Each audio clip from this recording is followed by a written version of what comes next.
Hello guys! Ako si Kuya Gizmo at ito ang aking channel. Today, mag-quick unboxing tayo nitong X3 GT by Poco. Check natin ano yung nasa loob ng box, aesthetics. Tara, unbox na natin.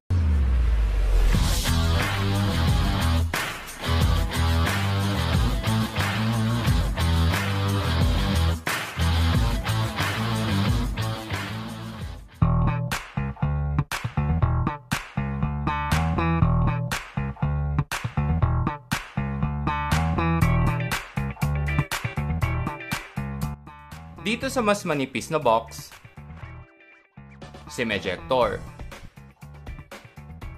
stickers, itong user guide at itong warranty card. Itong adapter para sa headset o earphone.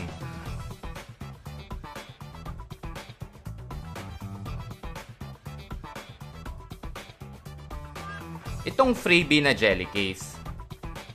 Napansin ko maganda yung quality nito.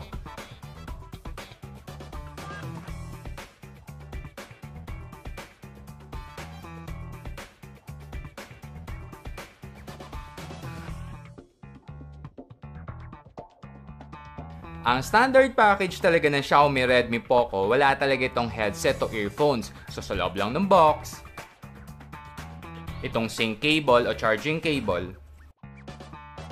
Ito USB Type-C.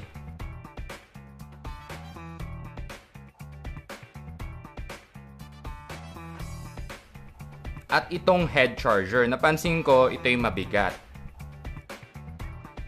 Ang okay dito, ito'y 67 watts.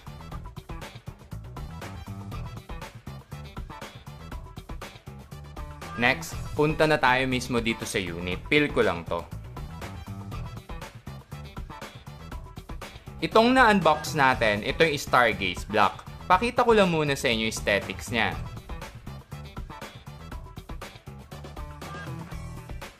Next, boot on na natin.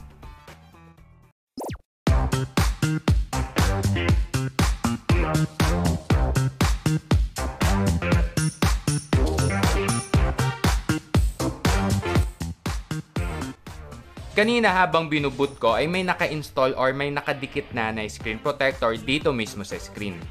Next, punta na tayo sa specs. Ang Poco X3 GT ay may siyang 6.6 inches na Full HD Plus na IPS display. Ang okay din dito, mataas ang refresh rate niya sa 120Hz na pwede mo naman i-adjust sa mas mababa kung gusto mo. Ang glass protection naman nito ay Gorilla Glass Big Tooth na may siyang selfie camera na 16 megapixel. Meron tong dalawang variant, yung 8128 na ang SRP nun ay 15,990 at 8256 naman para sa 17,990. Pero itong na-unbox natin, itong 8256 na variant. Ang chipset na nandito ay yung Dimensity 1100 5G. So guys, ito na yung mga bagong release ng MediaTek.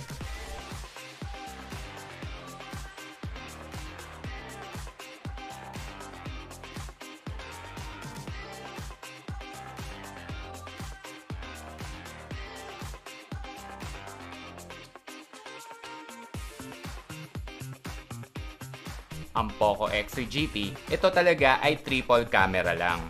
Next, punta na tayo sa details ng camera. Ang main shooter nito ay 64 megapixel na meron siyang 8MP para sa ultra-wide at 2 megapixel para sa macro. Ang battery nito ay 5,000 mAh na supported siya ng 67 watts. Ang claim nito, pwede kang maka 100% in 42 minutes lang. Dagdag details ko lang. Sa right side niya, itong volume rocker at itong power button. Ito rin ang fingerprint scanner niya. Across the screen ay nag-iisa lang siya dito na SIM tray. Check natin kung anong klaseng tray to. So guys, itong unit na to, wala itong SD card slot. Sa ilalim naman yung speaker grill, charging port at itong primary mic.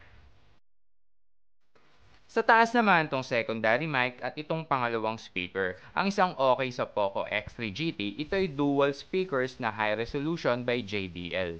At ito naman sa left side, ito yung IR blaster. So guys, isang napansin ko dahil ito nga ay merong ganitong adapter, meaning yan, wala kasi ditong 3.5 jack.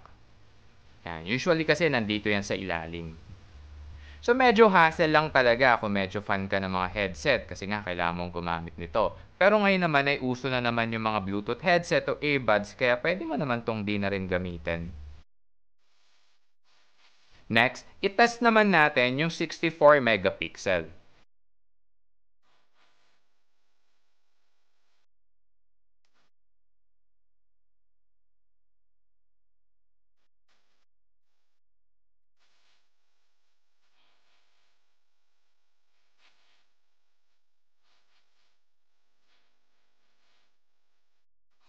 Next, explore naman natin yung user interface nitong Poco. Check natin kung anong Android version to at tignan na rin natin kung meron tong mga bloatware.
Ako, ito napansin ko, meron siyang mga bloatware, may iba pwede mong uninstall at may iba na hindi talaga pwede.